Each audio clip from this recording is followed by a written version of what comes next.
n'avez pas une histoire quand même d'altiste aujourd'hui?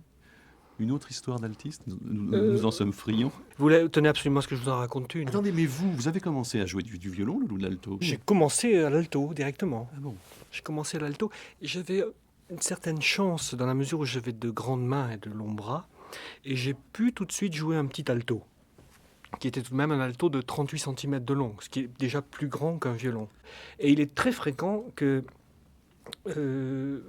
des altistes commencent à l'âge de 5-6 ans à avoir un petit alto et à être fiers d'avoir une corde de do qui sonne. Autrefois, on ne pouvait pas avoir une corde de do. Pourquoi? Parce qu'on débutait sur un violon sur lequel on tendait des cordes d'alto. Et c'était lamentable. Ce do flottait, c'est un peu comme un grand pantalon, le pantalon de votre père que vous auriez porté. C'était effrayant. Et on n'a plus ce phénomène-là. Au contraire, on voit très souvent de jeunes altistes débuter, et puis on se rend compte, après 5-6 ans de pratique, qu'ils ne sont pas faits pour cette prise de son. On leur dit, écoute, mais passe au violon, tu seras très heureux. Bientôt, les violonistes seront des altistes ratés.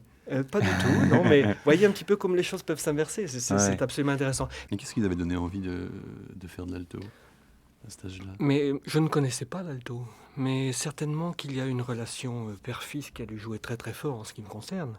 Mon père était chanteur d'opéra, baryton, et je crois qu'inconsciemment lui-même a dû aimer cet instrument. Et en fait, il ne le connaissait pas non plus, et c'est Louis Auriacombe, qui était grand chef de l'orchestre de chambre de Toulouse, Oui. qui lui a suggéré que je joue de l'alto. Et mon père ne savait pas ce que c'était. Il lui a dit, mais qu'est-ce que c'est? Et il lui a dit, bah, écoute, c'est un gros violon.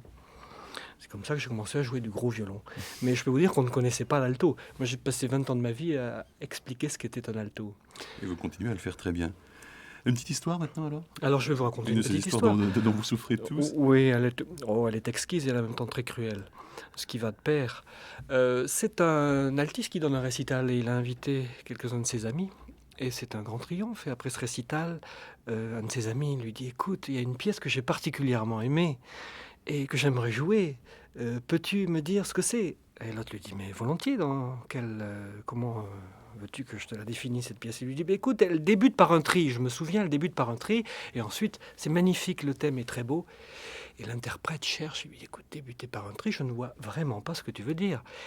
Il cherche longtemps, et tout à coup, cet ami qui a écouté lui dit, mais je me souviens très très bien, alors voilà, je crois qu'elle débute comme ça. Et ça fait... C'était le début de la lettre à Élise.